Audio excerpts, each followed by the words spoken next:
And that's what the new book is about, because I'm talking about inspiration, like the idea of ideas that come from nowhere. The title of the book is From Nowhere. Thoughts that just pop into our head. For artists, they pay attention to those things. That's where they get their ideas. So the muse. The muse, or different cultures have had different words for it. Yeah, the Greeks had a lot of words for it. The muses, the demon is one word, but. And every culture has ideas about where ideas come from. It may be from the Lord, it may be from the gods, it may be from the muses or spirits, the spirit world, or whatever. I mean, every culture has theories about this. I know you've had Diana Pasulka on your show, and she writes about tech people who think that they get ideas from the non-human intelligences behind the phenomenon. That's a new kind of variant of a very old idea that that our thoughts come from some external source in the spirit world or whatever. Yeah, there are people talk about a protocol you can follow where you can open up a portal to channel some sort of download, right? Some sort of creative download or inspirational download that can help them in what they're trying to ultimately achieve. Stephen Pressfield writes about this too. He has a book called The War of Art. He talks about channeling the muse. He's a writer, and he talks about, he spent his whole life writing, and he talks about how he was a failed writer most of his life until he came up with The War of Art. And the muse, essentially, he talks about like showing up to work every day, sitting down and putting pen to paper. And he goes, every day, I have to sit down and I have to start writing every day. I don't know when the muse is going to show up, but all I know is I have to be disciplined to sit down, start writing, and then maybe an hour later, maybe 2 hours later, the muse will arrive, but you have to sit down and do the work first. And he also talks about a thing called, he talks about, what's the word he uses for it? It's like distractions or something. Anyways, he talks about all the things in life that are meant to, that try to distract you from achieving that, right? Like whatever it is, like distractions or doing other things, and it's really hard to channel that thing. Anyways, like you said, people have been talking about this throughout history. Right. Well, what I'm arguing in the new book is that I'm not going to say it's not spirits or the Lord or or non-human intelligences, but that most of the time it's your own self, it's your future self. That's you are tapping into things that are going to happen in your future, and that's where your best ideas are coming from. They're coming from your future, and exactly the same way that it works in dreams. But you asked about it happening in waking life. Well, that's the way it happens for most. I mean, some artists certainly get their ideas from dreams, but they're most are getting them in this sort of inspired states, or when the muse hits them, or however you want to describe it. Right. And there's so there's a million compelling examples of people channeling their future in their art. I mean, we already saw Michael Richards. Let me give you another example, a beautiful example of this that I just learned about this, a few weeks ago after I'd finished the book, so I couldn't include it in the book. But this was a guy named, I can give you his actual name, Kevin Archer, because he wrote a blog post about it. A really beautiful little blog post. Where I had known him, or we had been communicating a few years ago, because after Time Loops, he sent me some of his precognitive dreams. He'd had a few really interesting precognitive dreams. I used one of them as an example in my dream workbook. But he this story was not a dream. So this starts when he was 10. Okay, he was in school he's in England, and I'm not sure exactly what grade that equates to in the English school system, but he was, I guess it was the last year of primary school or whatever.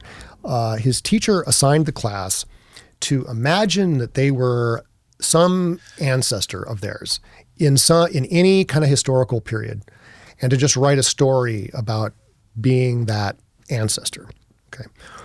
So this guy's name is Archer, and he said he'd always wondered about where that name came from. Okay, so he writes this story. He's just thinking this up. He writes this story where he's a bowman, an archer on a medieval battlefield. Okay, and he sort of describes the armor he was wearing, and describes the scene of the battle and all that, and describes that this ancestor of his, he describes how he had prevailed as a bowman so successfully that the king said, from now on you must call yourself Archer. Okay.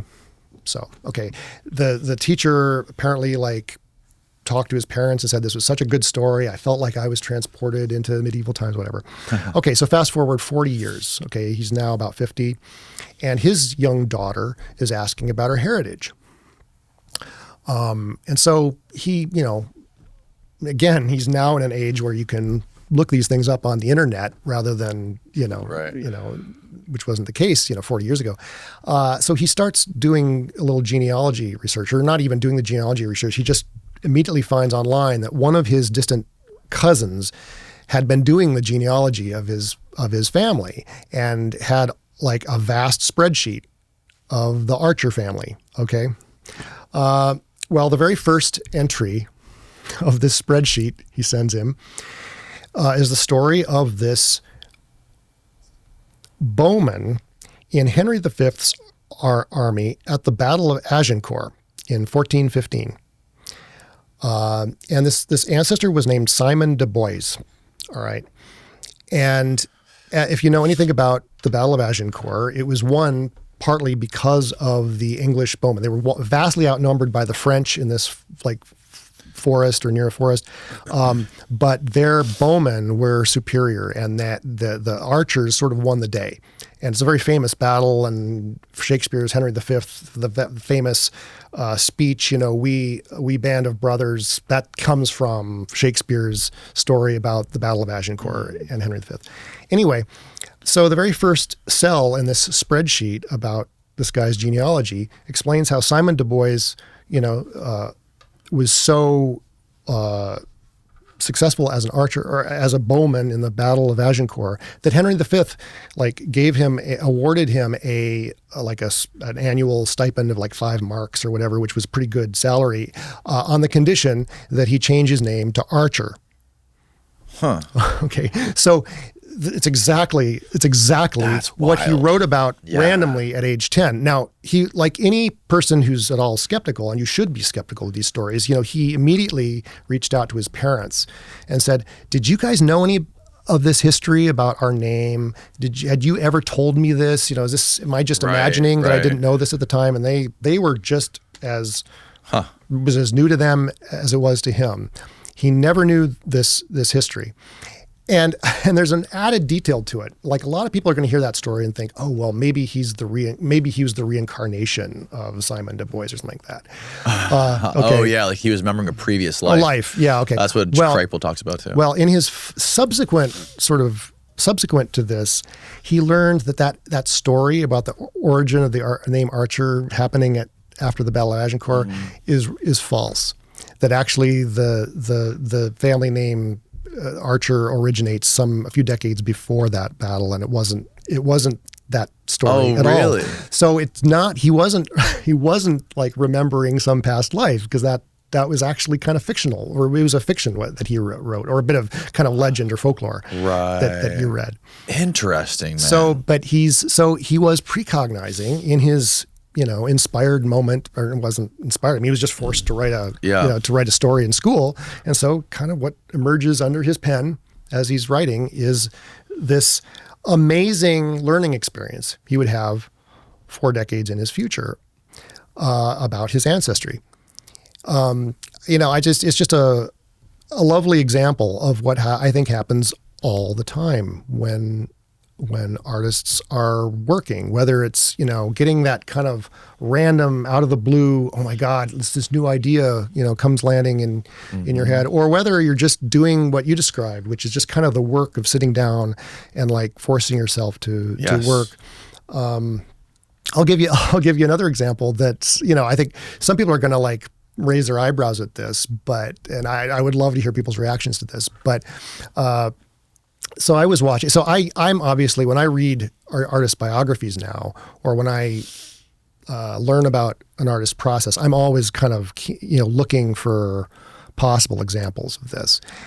And so I was, a couple years ago when it came out, I was one of those people just utterly blown away by Get Back, the Peter Jackson's series about the Beatles and their creation of their penultimate album. What was it? Let It Be. Mm-hmm. And I don't know if you saw the series, but it begins with Paul McCartney kind of noodling on his bass, the first strains of like what the song that became Get Back, mm-hmm.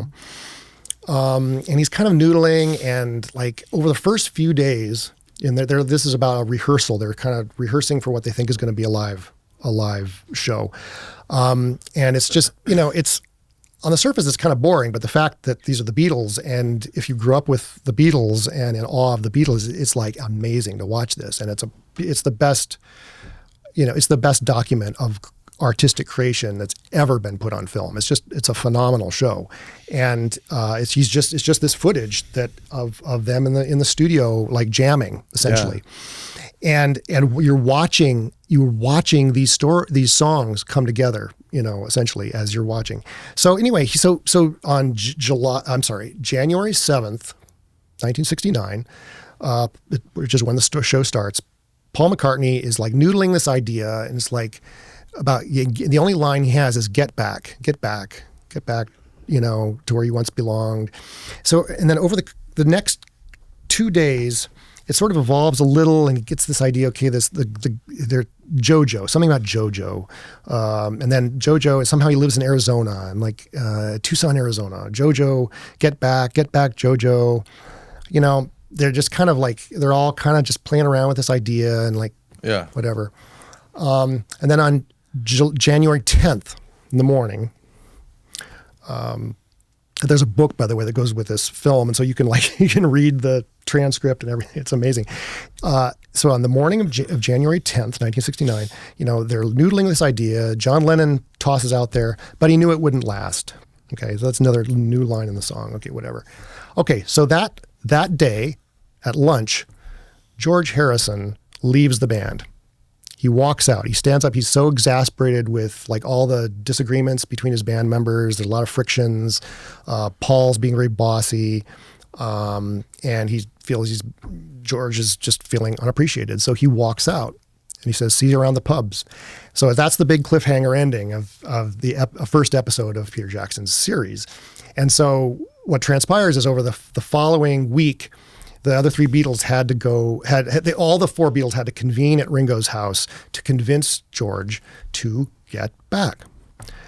And JoJo sounds a lot like George. And Harrison sounds a lot like Arizona. So I think... Harrison sounds like what? Arizona. I mean, the only words he had at this point were JoJo and Arizona, Wow. So... is this precognition on the part of Paul? Is he kind of channeling this kind of important upheaval that's about to happen in his life, that George Harrison's going to walk out of the band and they're going to have to like do some real, do something big to convince George to get back to where he once belonged. But there's more irony here. That line, get back to where you once belonged, actually came from a song that George had written called Sour Milk Sea. And it was a song about getting out of situations that you don't want to be in because they're not satisfying. And he'd just written this song, and he'd given it to another artist to record. So basically, Paul McCartney had essentially stole this idea from George, who was already disgruntled. Oh my God. About get back to where you once belonged, and then creates this song. And of course, it never would have occurred to any of the Beatles that that's what this song was about. They kind of the song then evolved, and they even thought, well, maybe it was somehow about immigration and stuff. There's a lot of theories and whatever. And then there's another character they added and all that. None of this would have ever been conscious. But I just find it really uncanny that Paul McCartney has this idea, for, telling someone to get back. It's just like, it's all just telling someone named Jojo, get back, Jojo, get back, Jojo, get back to where you once belonged. That's fascinating. And then in, literally 3 days that he is in that situation of having to convince George to get back to where he once belonged. Right. So anyway, it's an example. This is not one of the main examples in my book because I think people are going to go, yeah, but if you're at all open to the suggestion I'm making that inspiration and creativity might often involve these kind of precognitive, the Muse. upheavals in our future. Yeah, that's really, really interesting. An eminent personality psychologist named Daryl Bem. I don't know if you've heard his name, but he, very prominent guy in the field of psychology, very well respected. But he had spent like 10 years basically in the early 2000s running a series of big experiments on precognition, or specifically what he called and what the field calls presentiment. And that's the idea of responding or pre-sponding to something that's about to happen, okay, or to some stimulus that's about to occur. And what he did was he put these were big studies. He wanted this to be, he wanted to have enough people that there would be statistical significance in these studies. And they were relatively simple, like paradigms, because he wanted other laboratories to be able to replicate these things. But so what he'd do was he would put Cornell University undergraduates in these typical psychology type experiments, but where he'd invert the order of stimulus and response. So in his most famous experiment, he had like a student sit in front of a computer screen and try to guess which of two curtains on the screen had a picture behind it. Okay. Now, it was randomly determined after they would make their mouse click, which curtain had the picture. So there wasn't actually already a picture behind the curtains. But anyway, now you'd think that they would be accurate 50% of the time, which is exactly what he found when the picture that would be revealed was boring. Okay, just a boring like beach scene or something like that. But when the picture was erotic, okay, they were accurate more than 50%, which meant that somehow, there was a reward there, and they were pre-sponding to that reward by picking the curtain with the erotic picture more than they should have been able to do. Okay, and this is mind-blowing. So they knew that the picture was going to be erotic? They didn't know, but they're guessing, and they think that they're just guessing randomly, but somehow they had a hunch that the picture would be behind, a certain curtain. Okay. Wow. Okay, so that was his most famous finding, and he actually did multiple experiments, variations of these things. There was another one where he gave students a word list. All right, this is a typical kind of memory experiment. You might give participants a word list, and then give them a second refresher on certain of those words, and then test them. Okay, and see which words they remember. All right, or you'll try to ask them well, what are the words that you saw on that list, and they would they'd be more accurate with the words that they got a refresher on. Or I'm not saying, or typically it wouldn't be a refresher. They'd do some other kind of task in which they were kind of subliminally primed with certain of those words, and anyway they would pick out those words more than they would on the other words. Okay, well he reversed that. So he gave the participants a word list, and then he tested them on, he said, now, can you please tell me the words you saw on that list that we showed you, a half hour ago or whatever. And then after the test, he would give them a refresher on certain of those words.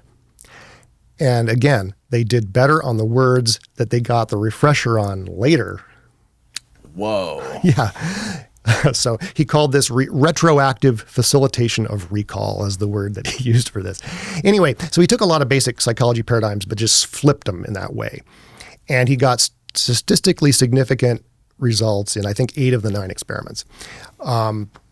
So this was like what the fuck is going on here? So, he submitted this to a major journal, and it went through peer review. Peer review could not find a problem with it, but the editors attached a note saying, we can't. We have a responsibility to publish this because it went through peer review, but we can't explain this. It goes against all of our beliefs, and so on. So they even had to attach a disclaimer essentially to this article. Wow. All right. Anyway, it's where was it? Was it published in a journal or something? Yeah, the Journal of. I'm forgetting the name of the journal. It's one of the top ranked journals. Really? Is it NCBI? How could we search it?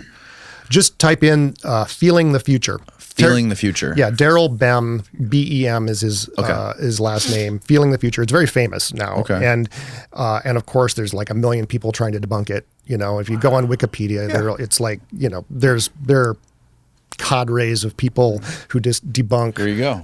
Controversial. Feeling the Future. Experimental evidence for anomalous retroactive influences on cognition and affect. Wow. I have something else here that's it's like a.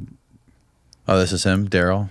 This is the same. Yeah. It's this is a list of a whole bunch of top 90 articles, and Daryl's is one of them. What was the year again that it was published? This is 2011. 2011. And then he subsequently, with some colleagues, published a kind of meta-analysis of a bunch of other laboratories that then who had mostly replicated his findings. So something like 80 or 90 separate replications, most of which got the results he got. And anyway, so this is just one corner of the topic of precognition that I have since immersed myself in for the last decade and a half.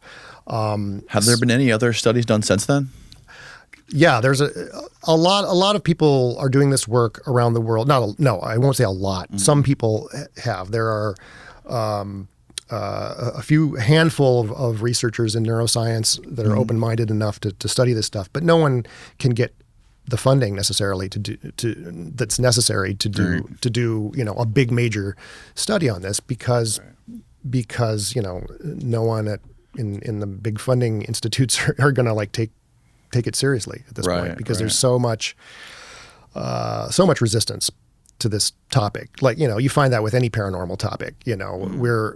I hope things are going to change because I think honestly, I think the way the UFO topic has opened up in the last few years, I think this may help some of these other topics. Now, I honestly have come to believe that there's no intrinsic connection between UFOs and ESP necessarily, but the fact that all these things are sort of stigmatized in the same way and kind of get lumped together under the heading of the paranormal, helps. I think what's happening in the UFO scene right now hopefully will kind of help move things in the realm of ESP research. One of the rules of science modern science when it was first emerging in the 17th century was that you had to banish anything that had to do with God. Okay, you had to keep God out of it. They were looking for naturalistic explanations for phenomena. So one of the things that they threw out in the bathwater, basically, with God, was teleology, what's called teleology. Now, teleology is the idea of causes running in reverse. We would now call it retrocausation. That's the term that physicists now use. Causes running in reverse. In temporal reverse. That is to say, something in the future affecting something in the past. Okay? We usually think of causes going forward in time, you know. But effect happening first, cause happening later. Exactly. Yeah, an effect happening before a cause. Right. Okay. So at that time, teleology was just assumed to be like if you were talking about teleology, you were automatically talking about God's plan, all right? And so teleology got thrown out of science because it was not fair bringing God into the equation. And if you were talking about causes running backwards in time, you were implicitly at that time talking about God's divine plan, all right? Okay. So now, so the idea, the presumption that causes only run in one direction, it worked fine in science for a couple centuries. But then almost exactly a century ago, physicists discovered that on the smallest scales in nature, and we're talking about quantum scales, it doesn't quite work. That there's this element that's always been called randomness or indeterminacy or uncertainty, okay? And so quantum physics for the last century has been about this component of causation that cannot be predicted from past events, from prior events. And now you have all these interpretations of quantum, of this mystery. Okay, there's a lot of different interpretations. You got the Copenhagen interpretation. You have the many worlds interpretation. You have like a lot of different sort of competing interpretations of what it means that certain things cannot be predicted from a chain of prior causes.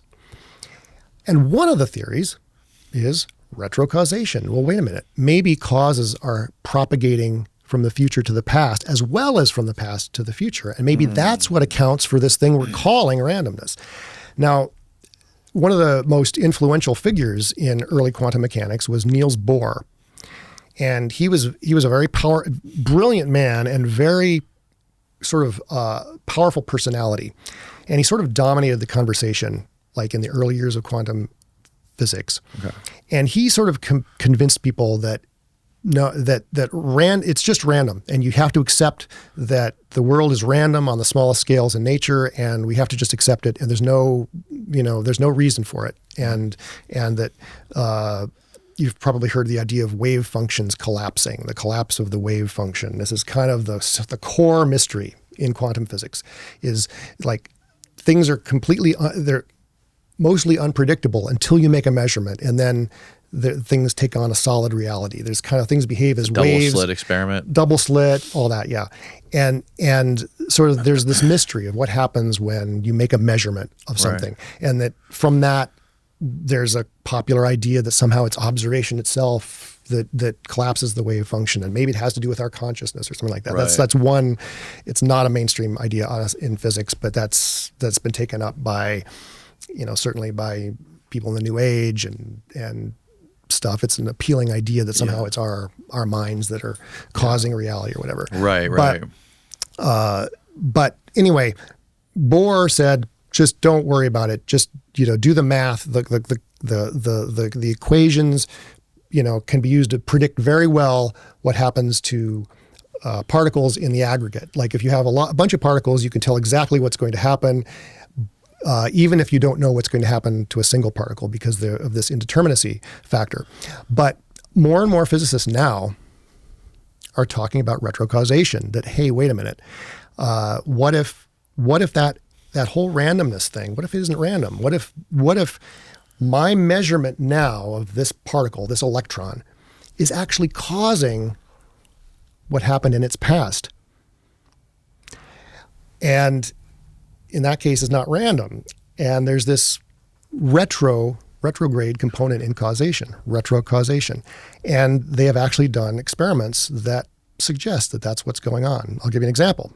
This is from my book, Time Loops. I talk about this. But in 2009, there's new methods in quantum physics that are enabling researchers to kind of probe this question. Okay. And one of the methods is called weak measurement. I mean, it's kind of complicated how it works, but the idea is, in most measurements, you affect the thing you're measuring, and so it causes problems. But there's this method called weak measurement, which is if you like weakly measure a bunch of particles, you can kind of like measure them without affecting them. Okay.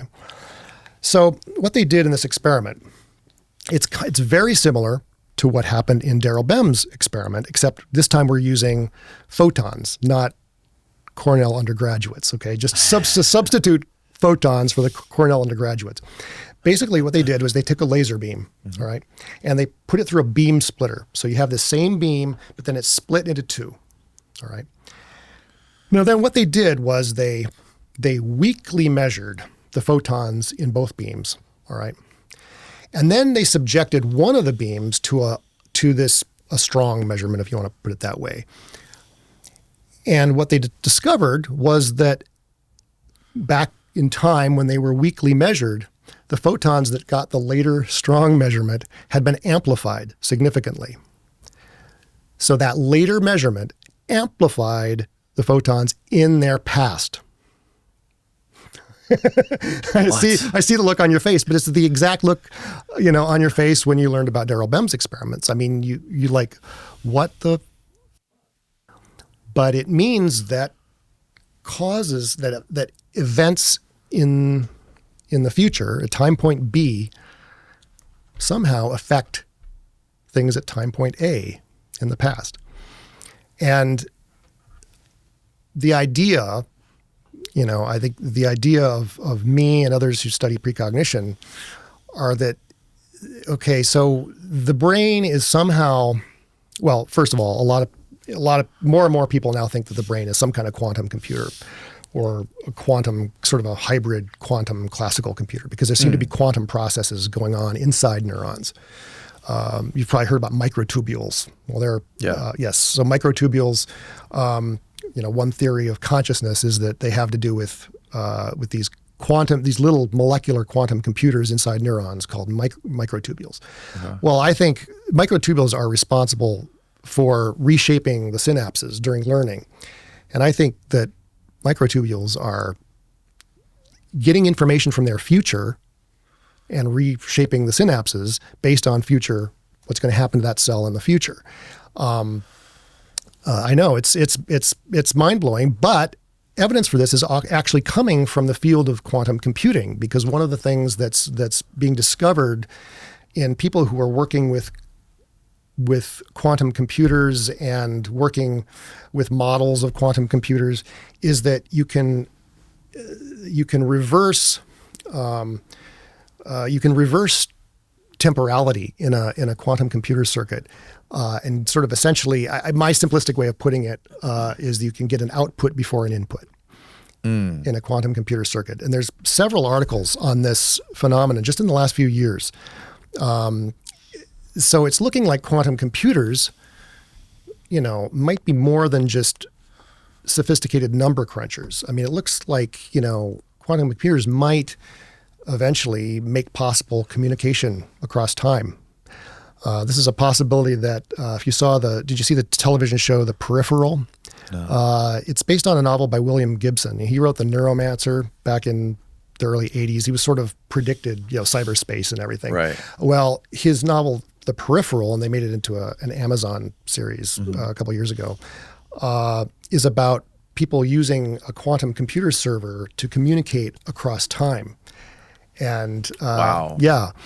And so, but that if what's being shown in these early days of quantum computing, if it pans out that, this is, this isn't about sort of spatial non-locality. You'll hear that word non-locality a lot. It's about temporal non-locality. And if these threads from quantum computing are true, if these threads of quantum biology hold, that indeed the brain is a quantum computer or involves quantum computation, well, right there you would have a physical explanation for how information from the future could get into the past, and how we could have precognitive dreams, or we could have what exactly happened to you, where it's like, a thought comes into your head about this random person you haven't thought of in ages, and suddenly you get a call from them. What if this is always happening? Right. What if this is always happening, and that's kind of a part of like a guidance system, or the analogy I draw in my dream workbook is to imagine the usefulness of something like this in like a safety device, and so I imagine my 2030 Tesla, has a quantum airbag, and it deploys a second before a collision. not because it predicts the collision, but because it's got a quantum computer and it knows when there's inevitably going to be a collision. So it deploys my airbag just a second earlier to enhance my survival. Well, what if we're going through life with this quantum airbag that essentially cushions us against like shocks? That gets pretty philosophical, though, doesn't it? Extremely. Yeah. I'm hoping we run out of time before we have to talk about free will, because the free will question is so, it hovers over all of this. First of all, I think free will is, not the most helpful thing, because it bogs you down. Like, why worry about it? Like, we feel like we have free will. My actions right now affect, the next moment, affects the next, our action, we can't escape what we experience as free will. Some bored philosophers keeping them busy. Right. I mean, essentially it is. I mean, so my tradition, my spiritual tradition, I would say, is Zen. All right. And one of the things that comes through again and again in Zen enlightenment experiences is that you don't need free will. Free will is a kind of a mirage, and it's actually really blissful when you kind of break through this idea of free will and this worry about free will and this sense of having free will. In fact, like, whenever you are the most like successful at whatever it is you do, whatever flow state you get into with whatever your athletic or creative or whatever, or when you're driving a car, you're not exerting conscious free will. Your unconscious is in complete control. Right. Back in the late 70s and early 80s, this guy named Benjamin Libet, a neuroscientist, you may have heard of him. He performed some really fascinating experiments that were really troubling for people, because they showed that our nerves would initiate an action like a half second before we were consciously aware of it. Okay. Whoa. Right. Which you can interpret that in multiple ways. And the way that a lot of people interpreted it was that, well, free will is just a complete mirage, and we don't exert, the sense that we have of being consciously in control of our lives is completely a mirage. Another way of looking at it is that we are controlling our lives, but from the future. That we are reflecting back on think about how I don't know if you do a martial art or something. I used to do martial arts, and you'd make a particular move, and you'd replay it in your head, like a successful move. You'd replay it in your head. Well, what if that mental replay? What if that mental replay is actually causing? Maybe you are actually pulling your meat puppet's strings from a position displaced into your future, and that's what free will and agency. What if that's what it is? It's kind of retrocausation in the body. Yes, it raises there's amazing implications of retrocausation and its biological, physical manifestations as precognition, or what Daryl Bem called presentiment. Feeling the future without being consciously aware. I think that's where it really mostly manifests. We're not consciously aware of seeing the future. I mean, that occasionally happens, like in visions. People have precognitive visions.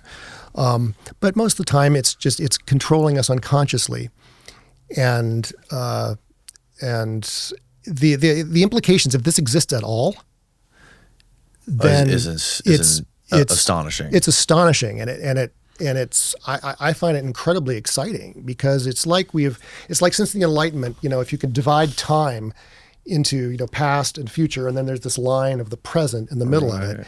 All we've been looking at causally for the last 3 centuries in the Enlightenment is this left half, but there's this whole right half, the future, that is, I think, and a growing number of physicists even think, is influencing our actions and influencing what happens in the physical world, that we just have had a mental block to, because we threw out teleology with God, 3 centuries ago.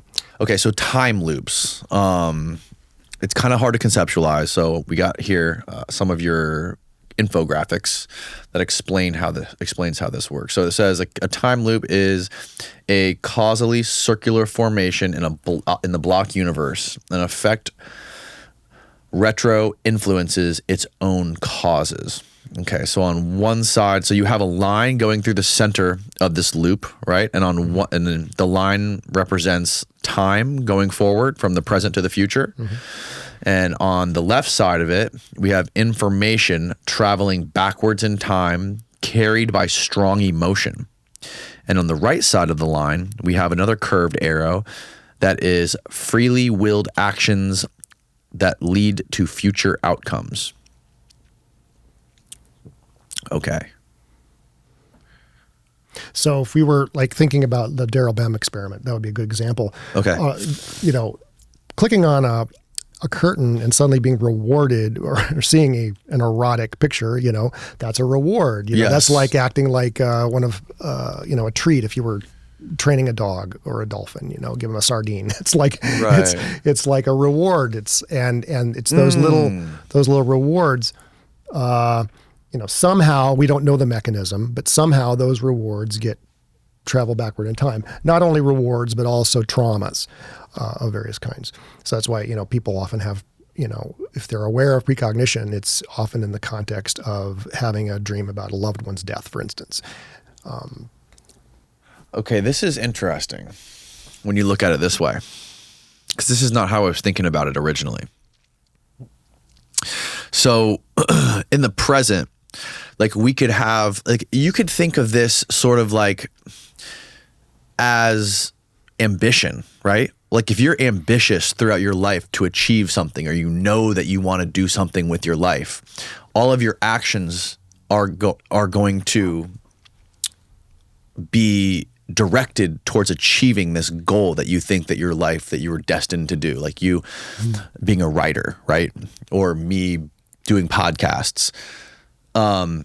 So essentially the idea is that if somebody has and tell me if I'm completely butchering this, but if somebody has some sort of an idea early on in life about what they want to do with their life, and then they go to college, they get a job, they start writing books, they become a super famous published author, essentially that this happened in reverse somehow. Like this already happened and it's coming back to them, which is why they're inspired to do this in the first place. Right. Okay. The question is, how pervasive is this? How much of an effect is this? How much of an effect does the future have on the past? And that's an open question. I mean, it's like, obviously it's not like an incredibly strong effect, or we'd be more aware of it. It is a subtle effect, and even in quantum physics, I mean, you can say, talking about, the direction, if you know, a lot about the position of an electron, you don't know much about its velocity, but some. I mean, there's a way in which we know most of what we need to know from classical physics that moves from back to the future, back from the past to the future. Okay? Yes. But we don't know everything. And that's that uncertain component that is coming from the future. So there is like an asymmetry. I think anyone who studies this would say, yeah, there's an asymmetry there. And why there's that asymmetry, I mean, who knows? I mean, you're getting into, realms that we can't even address yet. Yeah. But some component of the way the world is at this moment is a result of causes propagating backward in time versus causes going forward in time from the past. And the reason why quantum computers are so important in this is that, it doesn't really matter, this idea of, the fact that randomness is really retrocausation, it doesn't matter for just inert matter. It doesn't matter for predicting. We don't need to know about retrocausation if we're going to predict, the planets and weather and things like that. Where it becomes important is when that little retrocausal factor at the micro scale of the quantum is scaled up somehow and made coherent at a larger scale. Right. And that's what a quantum computer is, because what a quantum computer is a matrix of electrons or some particle that they're all entangled. They're all entangled. That is to say, they act as a unit. They all act together. So you do something to affect one of those particles, it affects the whole thing, simultaneously. And if you can create a system like that, and if that entanglement is really a temporal entanglement, like where it's entangled with its future, or what's going to happen in the future, then you can create a system for where a system, whether it be a living system or a mechanical system, can be influenced by things in the future in a coherent way. You're talking about like deja vu? Well, people have argued that deja vu is a kind of symptom of precognition, that you suddenly have an experience that you feels familiar and you don't know how. Well, maybe you had a dream and you can't remember the dream, but there's that feeling of familiarity.